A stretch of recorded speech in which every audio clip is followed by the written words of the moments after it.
त्याला सर्व काय मिळतं. म्हणून जगद्गुरु तुकोबारायाने सांगितलं, जैसे ठेविले अनंते तैशा परिरावे, चित्ती असो द्यावे समाधान.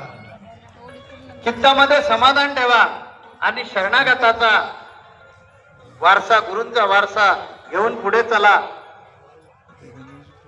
मग गुरु कृपेचा वर्षाव हा नेहमी होत राहणार. आनंद बाहेर नाही आहे, आनंद आपल्यामध्ये आहे.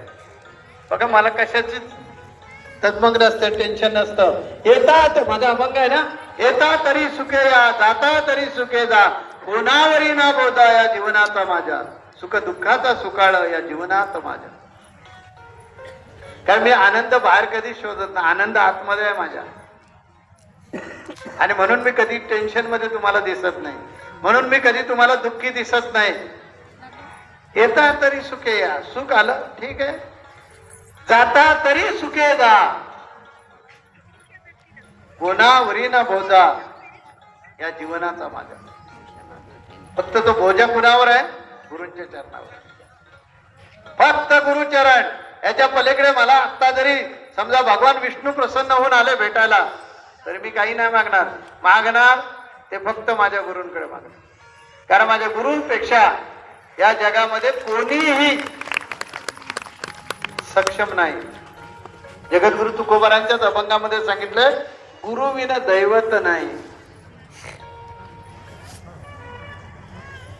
आणि हे तत्व हा दत्त संप्रदाय शिकवतो. म्हणून मी सांगितलं ना, आम्ही नाथ संप्रदायी, स्वस्वरूपाहून आम्हा धर्म नाही.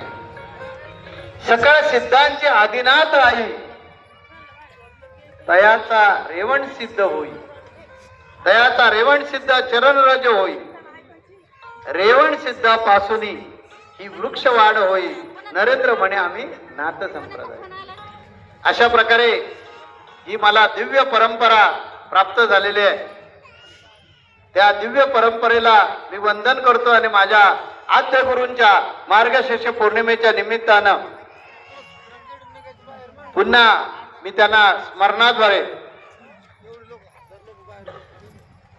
काय केलंय, त्यांना निर्गुण रूपामध्ये पुन्हा पुनर्जीवित करण्याचं काम मगापासून केलेलं आहे.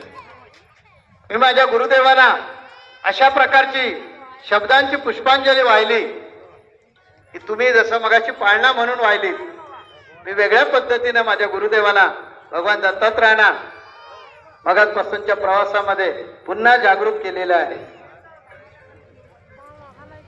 मला तुझा गर्व नाही आहे, मला स्वाभिमान आहे. माझ्या गुरूंची कृपा आहे आणि म्हणून हे मला शक्य आहे. कधी कधी काय होतं, गुरूंची कृपा झाली तर टिकवता नाही आली तर मग परिस्थिती कार्तवीर्य अर्जुन याच्यासारखे होते. कार्तवीर्य अर्जुन म्हणजे कोण? शस्त्रार्जुन. त्या शस्त्रार्जुन दत्त महाराजांची भक्ती करतो. त्याच्याकडे खूप काही असतं. तो म्हणतो भगवान दत्तात्रयांना की माझ्याकडे राजसत्ता आहे, माझ्याकडे सगळं आहे, पण माझी शक्ती साधारणच आहे. मला देवा समान अनिर्वंत अशी शक्ती द्या. आणि दत्त महाराजांची उपासना करून दत्त महाराज प्रसन्न होतात आणि या कार्तवीर्य अर्जुनाला 1000 हातांची ताकद देतात. 1000 भाऊ, म्हणून त्याचं नाव आहे शस्त्रार्जुन. मिळालं की टिकवायचं असतं, हे लक्षात घ्या. घमंड करायची नसते. कार्तवीर्य 1000 हातांचं झाल्यानंतर त्याला वाटलं तर देवांची काही गरज नाही.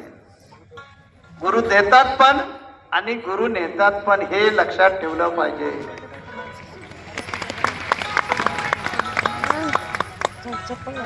मला आता देवांची गरज नाही. एक दिवशी तर तो एवढा प्रचंड ताकदीचा कार्तवीर्य म्हणजे शस्त्रार्जुन, त्याने एकदा नर्मदेचा प्रवाह बंद करून टाकला, दाबून टाकला प्रवाह.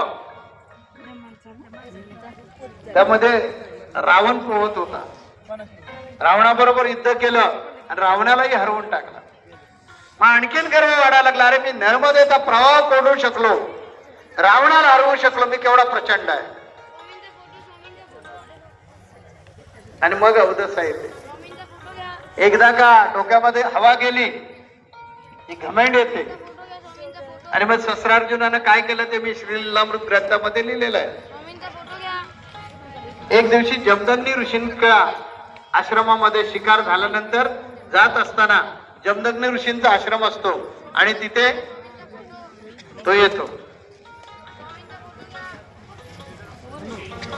जमदग्नी ऋषींच्या आश्रमात आल्यानंतर ऋषीच ते पाहुणचार करणार. त्याप्रमाणे पाहुणचार केला.